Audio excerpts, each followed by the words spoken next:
Welcome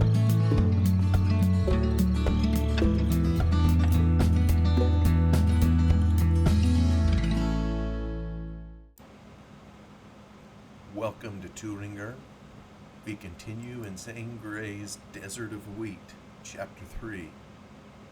With a strange knocking of his heart, high up toward his throat, Kurt Dorn stood stock still, watching the moving cloud of dust until it disappeared over the hill. No doubt entered his mind. The truth, the fact, was a year old. A long familiar and dreamy state, but its meaning had not been revealed to him until just a moment past. Everything had changed when she looked out with that sweet, steady gaze through the parted veil and then slowly closed it. She had changed. There was something intangible about her that last moment, baffling, haunting. He leaned against a crooked old gatepost that as a boy he had climbed, and the thought came to him that this spot would all his life be vivid and poignant in his memory.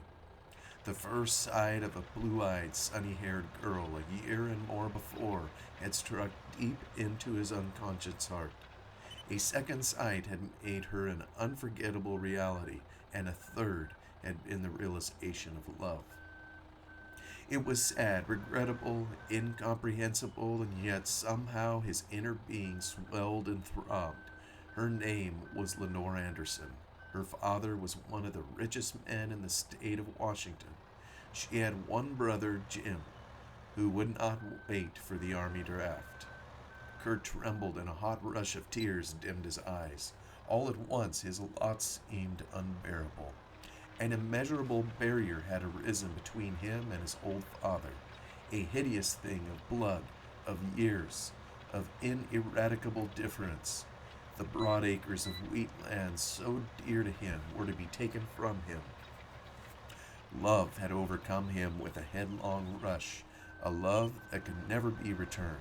And cruelest of all, there was the war calling him to give up his home, his father, his future, and to go out and to kill and to be killed. It came to him while he leaned there that remembering the light of Lenore Anderson's eyes, he could not give up to the bitterness and hatred, whatever his misfortunes and his fate. She would never be anything to him, but he and her brother Jim and many other young Americans must be incalculable all to her. That thought saved Kurt Dorn. There were other things besides his own career, his happiness, and the way he was placed, however unfortunate from a selfish point of view, must not breed a morbid self-pity.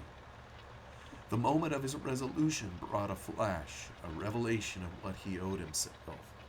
The work and the thought and the feeling of his last few weeks there at home must be intensified. He must do much and live greatly in little time. This was the moment of his renunciation, and he imagined that many a young man who had decided to go to war had experienced a strange spiritual division of self. He wondered also if that moment was not for many of them a letdown, a throwing up of ideals, a helpless retrograding and surrender to the brutalizing spirit of war. But it could never be so for him. It might have been, had not that girl come into his life. The bell for the midday meal roused Kurt from his profound reverie, and he plodded back to the house. Down through the barnyard gate, he saw the hired men coming, and a second glance discovered to him that two unknown men were with them. Watching for a moment, Kurt recognized the two strangers that had been talking to Mr. Anderson's driver. They seemed to be talking earnestly now.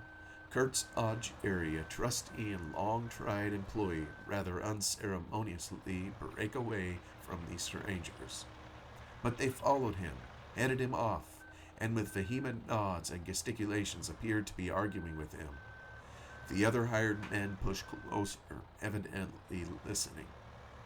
Finally, Jerry impatiently broke away and tramped toward the house. These strangers said sharp words after him, words that Kurt could not distinguish, though he caught the tone of the scorn. Then the two individuals addressed themselves to the other men, and in close contact the whole party passed out of sight behind the barn. Thoughtfully, Kurt went into the house. He meant to speak to Jerry about the strangers, but he wanted to consider the matter first. He had misgivings. His father was not in the sitting room nor in the kitchen. Dinner was ready on the table, and the one servant, an old woman who had served the Dorns for years, appeared impatient at the lack of promptness in the men. Both father and son, except on Sundays, always ate with hired help. Kurt stepped outside to find Jerry washing at the bench. "Jerry, what's keeping the men?" queried Kurt. "While they're palavering out there with two IWW fellers," replied Jerry. Kurt reached for the rope of the farm bell and rang it rather sharply. Then he went in to take his place at the table, and Jerry soon followed. Old man Dorn did not appear, which fact was not unusual. The other hired men did not enter until Jerry and Kurt were half done with the meal. They seemed excited and somewhat boisterous, Kurt thought. But once they settled down to eating, after the manner of hungry laborers, they had little to say. Kurt, soon finishing his dinner, went outdoors to wait for Jerry. That individual appeared to be long in coming, and loud voices in the kitchen attested to further argument. At last, however, he lounged out and began to fill a pipe. "Jerry, I want to talk to you," said Kurt. "Let's get away from the house." The hired man was a big, lumbering fellow, gnarled like an old oak tree. He had a good-natured face and honest eyes. "I reckon you want to hear about them IWW fellers?" he asked as they walked away. "Yes," replied Kurt. "There's been a regular procession of them fellers the last week or so walking through the country," replied Jerry. "Today's the first time any of them got to me, but I've heard talk. Sunday when I was in Palmer, the air was full of rumors." "Rumors of what?" queried Kurt. "All kinds," answered Jerry, nonchalantly scratching his stubby beard. "There's an army of IWWs coming in from eastward. Idaho and Montana are getting a dose now. Short hours, double wages, join the union, sabotage, whatever that is, Capitol and labor fight, threats if you don't fall in line, and Lord knows what all." "What did those two fellows want of you?" "Wanted us to join the IWW," replied the laborer. "Did they want a job?" "Not as I heard. Why, one of them had a wad of bills that would choke a cow. He did most of the talking.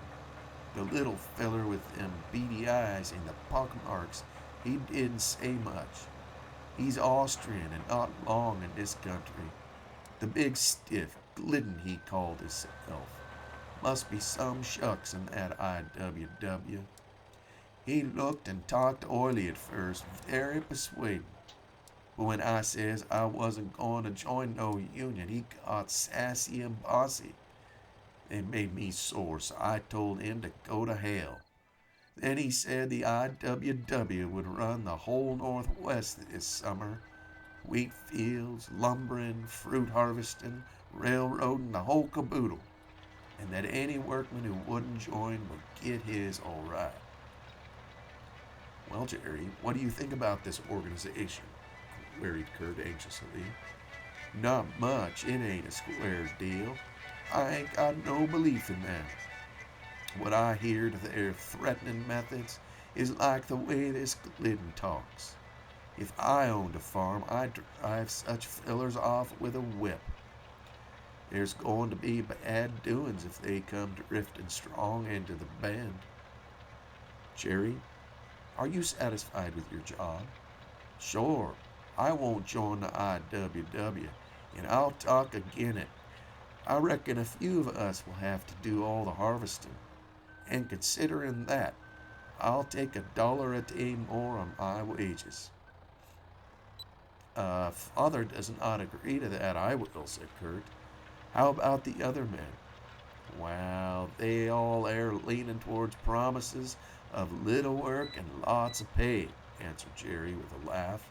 Morgan's on the fence about joining, but Andrew agreed. He's Dutch and pig-headed. Jansen's only too glad to make trouble for his boss. They're going to lay off the rest of today and talk with Glidden. They all agreed to meet down by the culvert, and that's what they was arguing with me for. Wanted me to come. Where's this man Glidden? Demanded Kurt. I'll give him a piece of my mind.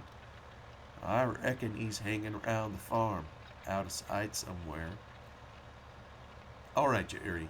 Now you go back to work. You'll never lose anything by sticking to us. I promise you that. Keep your eyes and ears open. Kurt strode back to the house, and his entrance to the kitchen evidently interrupted a colloquy of some kind. The hired men were still at table.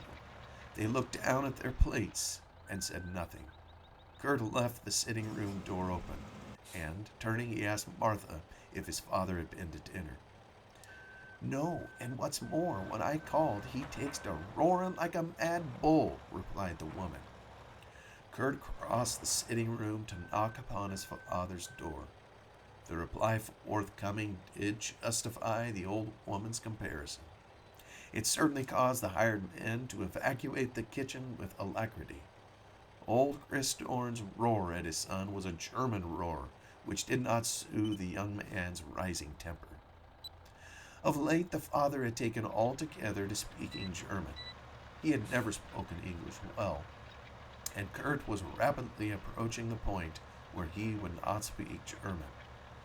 A deadlock was in sight, and Kurt grimly prepared to meet it.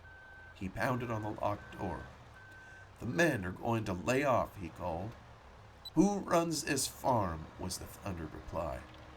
The IWW is going to run it if you sulk indoors as you have done lately, yelled Kurt. He thought that would fetch his father stamping out, but he had reckoned falsely. There was no further sound. Leaving the room in high dudgeon, Kurt hurried out to catch the hired men near at hand and to order them back to work. They trudged off surlily towards the barn. Then Kurt went on to search for the IWW men, and after looking up and down the road and all around, he at length found them behind an old straw stack. They were comfortably sitting down, backs to the straw, eating a substantial lunch. Kurt was angry and did not care. His appearance, however, did not faze the strangers. One of them, an American, was a man of about 30 years, clean-shaven, square-jawed, with light, steely, secretive gray eyes, and a look of intelligence and assurance that did not harmonize with his motley garb. His companion was a foreigner, small of stature, with eyes like a ferret and deep pits in his sallow face. "Do you know you're trespassing?" demanded Kurt. "You grudge us a little shade, eh? Even to eat a bite?" said the American. He wrapped a paper round his lunch and leisurely rose, to fasten penetrating eyes upon the young man. "That's what I heard about you rich farmers of the Bend." "What business have you coming here?" queried Kurt with sharp heat. "You sneak out of sight of the farmers. You trespass to get at our men, and with a lot of lies and guff you make them discontented with their jobs. I'll fire these men just for listening to you." "Mr. Dorn, we want you to fire them. That's my business out here," replied the American. "Who are you, anyway?" "Well, that's my business, too." Kurt passed from hot to cold. He could not miss the antagonism of this man, a bold and menacing attitude. "My foreman says your name's Glidden," went on Kurt, cooler this time, "and that you're talking IWW as if you were one of its leaders, that you don't want a job, that you've got a wad of money, that you coax, then threaten, that you've intimidated 3 of our hands." "Your Jerry's a marked man," said Glidden shortly. "You impudent scoundrel," exclaimed Kurt. "Now you listen to this. You're the first IWW man I've met. You look and talk like an American. But if you are American, you're a traitor. We've a war to fight. War with a powerful country, Germany, and you come spreading discontent in the wheat fields. When wheat means life, get out of here before I will mark you too, Mr. Dorn, and your wheat fields, snapped Glidden. With one swift lunge, Kurt knocked the man flat, then leaped to stand over him, watching for a move to draw a weapon. The little foreigner slunk back out of reach. I'll start a little marking myself, grimly said Kurt. Get up! Slowly, Glidden moved from elbow to knees and then to his feet. His cheek was puffing out, and his nose was bleeding. The light gray eyes were lurid. That's for your IWW, declared Kurt. The first rule of your IWW is to abolish capital, eh? Kurt had not intended to say that. It slipped out in his fury, but the effect was striking. Glidden gave a violent start and his face turned white. Abruptly, he hurried away. His companion shuffled after him. Kurt stared at them, thinking the while that if he had needed any proof of the crookedness of the IWW, he had seen it in Glidden's guilty face. The man had been suddenly frightened, and surprise, too, had been prominent in his countenance. Then Kurt remembered how Anderson had intimated that the secrets of the IWW had been long hidden. Kurt, keen and quick in his sensibilities, divined that there was something powerful back of this Glidden's cunning and assurance. Could it be only the power of a new labor organization? That might well be great, but the idea did not convince Kurt. During a hurried and tremendous preparation by the government for war, any disorder such as menaced the country would be little short of a calamity. It might turn out a fatality. This so-called labor union intended to take advantage of a crisis to further its own ends. Yet even so, that fact did not wholly explain Glidden and his subtlety. Some nameless force loomed dark and sinister back of Glidden's meaning, and it was not peril to the wheatlands of the Northwest alone. Like a huge dog, Kurt shook himself and launched into action. There were sense and pleasure in muscular activity, and it lessened the habit of worry. Soon he ascertained that only Morgan had returned to work in the fields. Andrew and Jansen were nowhere to be seen. Jansen had left 4 horses hitched to a harrow. Kurt went out to take up the work thus abandoned. It was a long field, and if he had earned $1 for every time he had traversed its length during the last 10 years, he would have been a rich man. He could have walked it blindfolded. It was fallow ground, already plowed, disked, rolled, and now the last stage was to harrow it, loosening the soil, conserving the moisture. Morgan, far to the other side of this section, had the better of the job, for his harrow was a new machine, and he could ride while driving the horses. But Kurt, using an old harrow, had to walk. The 4 big horses plodded at a gait that made Kurt step out to keep up with them. To keep up, to drive a straight line, to hold back on the reins was a labor for a man. It spoke well for Kurt that he had followed that old harrow hundreds of miles, and that he could stand the strain, that he loved both the physical sense and the spiritual meaning of the toil. Driving west, he faced a wind laden with dust as dry as powder.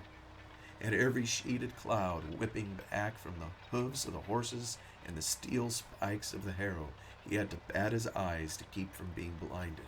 The smell of dust clogged his nostrils. As soon as he began to sweat under the hot sun, the dust caked on his face, itching, stinging, burning. There was dust between his teeth. Driving back east was a relief. The wind whipped the dust away from him, and he could catch the fragrance of the newly turned soil. How brown and clean and earthy it looked. Where the harrow had cut and ridged, the soil did not look thirsty and parched, but that which was unharrowed cried out for rain. No cloud in the hot sky except the yellow clouds of dust. On that trip east across the field which faced the road, Dorn saw pedestrians in twos and threes passing by. Once he was hailed, but made no answer. He would not have been surprised to see a crowd, yet travelers were scarce in that region. The sight of these men, some of them carrying bags and satchels, was disturbing to the young farmer. Where were they going? All appeared outward bound toward the river. They came, of course, from the little towns, the railroads, the cities.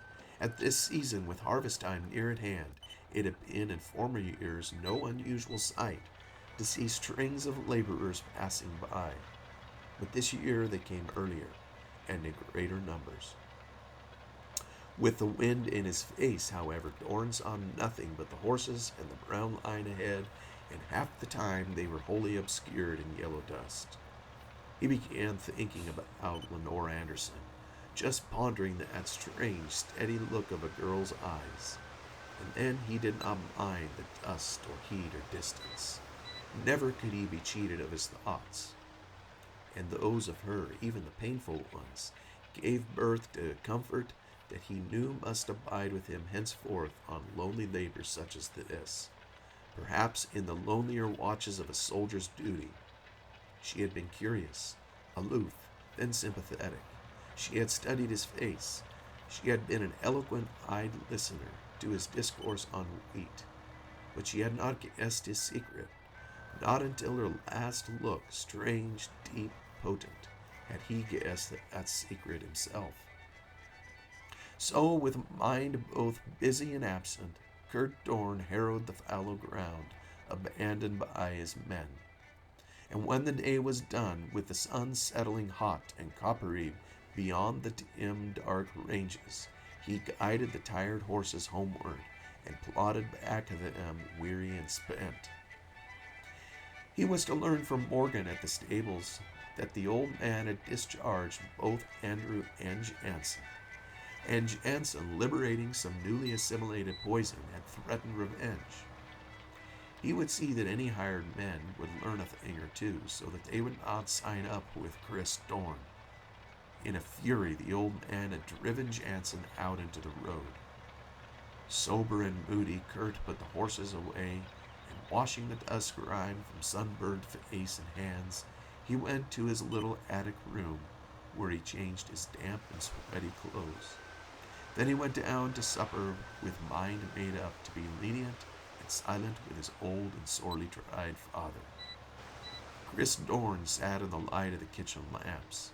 He was a huge man with a great round bullet-shaped head and a shock of gray hair and bristling grizzled beard.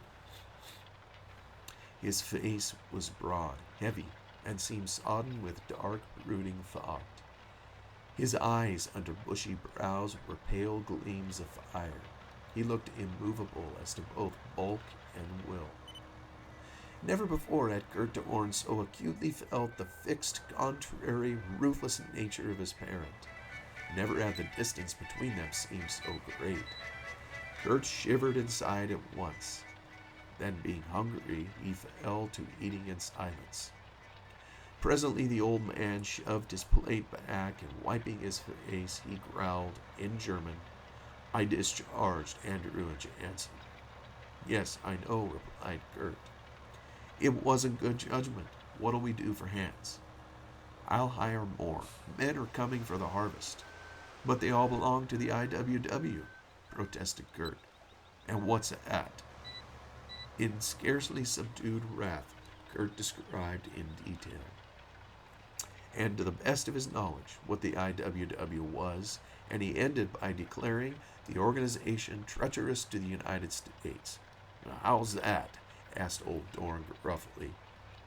Kurt was actually afraid to tell his father, who never read newspapers, who knew little of what was going on, that if the Allies were to win the war, it was wheat that would be the greatest factor.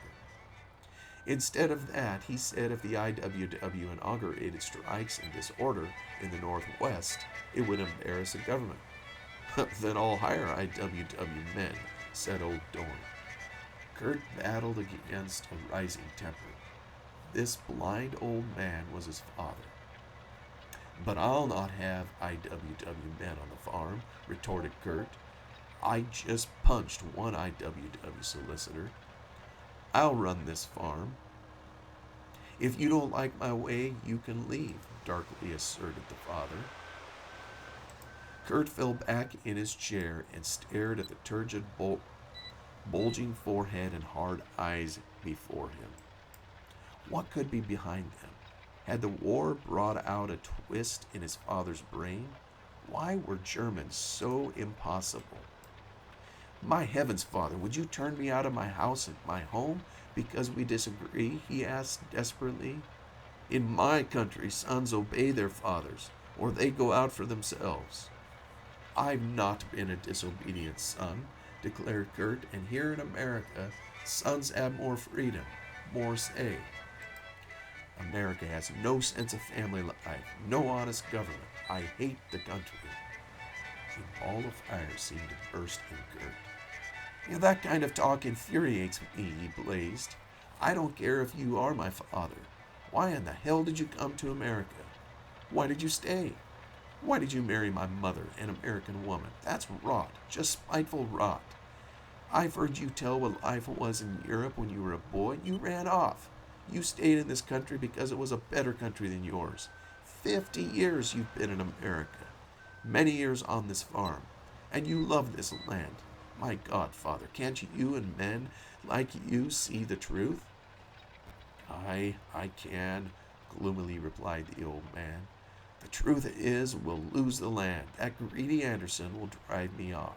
He will not. He's fine, generous, asserted Kurt earnestly. All he wanted was to see the prospects of the harvest, and perhaps to help you. Anderson has not had interest on his money for 3 years.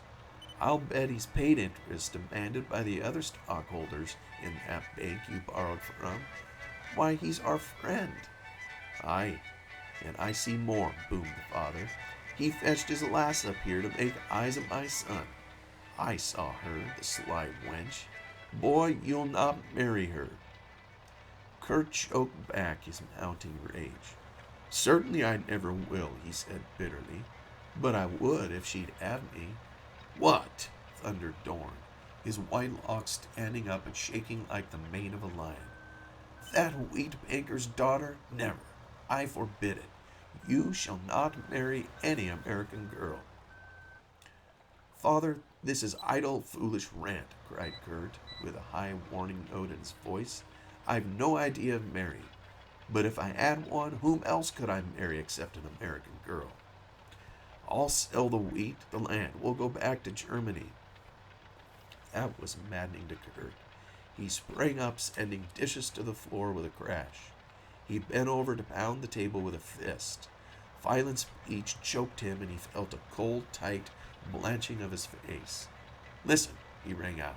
If I go to Germany, it'll be as a soldier, to kill Germans. I'm done. I'm through with the very name. Listen to the last words I'll ever speak to you in German. The last. To hell with Germany. Then Kurt plunged, blind in his passion, out of the door into the night. And as he went, he heard his father cry out brokenly, My son, oh my son. The night was dark and cool. A faint wind blew across the hills, and it was dry, redolent, sweet. The sky seemed an endless curving canopy of dark blue, blazing with myriads of stars. Kurt staggered out of the yard, down along the edge of a wheat field, to one of the straw stacks, and there he flung himself down in an agony. Oh, I'm ruined, ruined, he moaned. The break has come. Poor old Dad. He leaned there against the straw, shaking and throbbing, with a cold perspiration bathing face and body. Even the palms of his hands were wet. A terrible fit of anger was beginning to loose its hold upon him. His breathing was labored in gasps and sobs. Unutterable stupidity of his father, horrible cruelty of his position. What had he ever done in all his life to suffer under such a curse? Yet almost he clung to his wrath, for it had been righteous. That thing, that infernal twist in the brain, that was what was wrong with his father. his father who had been 50 years in the United States. How simple, then, to understand what was wrong with Germany. By God, I am American, he panted. And it was as if he called to the grave of his mother over there on the dark, windy hill. That tremendous uprising of his passion had been a vortex, an end, a decision, and he realized that even to that hour there had been a drag in his blood. It was over now. The hell was done with. His soul was free. This weak, quaking body of his housed his tainted blood and the emotions of his heart, but it could not control his mind, his will. Beat by beat, the helpless fury in him subsided, and then he fell back and lay still for a long time, eyes shut, relaxed and still. A hound bayed mournfully. The insects chirped low, incessantly. The night wind rustled the silken heads of wheat. After a while, the young man sat up and looked at the heavens, at the twinkling white stars, and then away across the shadows of round hills in the dusk. How lonely, sad, intelligible, and yet mystic the night and scene. What came to him then was revealing, uplifting, a source of strength to go on. He was not to blame for what had happened. He could not change the future. He had a choice between playing the part of a man or that of a coward, and he had to choose the former. There seemed to be a spirit beside him, the spirit of his mother or of someone who loved him and who would have him be true to an ideal, and if needful, die for it. No night in all his life before had been like this one. The dreaming hills with their precious rustling wheat meant more than even a spirit could tell. Where had the wheat come from that had seeded these hills? Whence the first and original seeds, and where were the sowers? Back in the ages, the stars, the night, the dark blue of heaven hid the secret in their impenetrableness. Beyond them surely was the answer, and perhaps peace.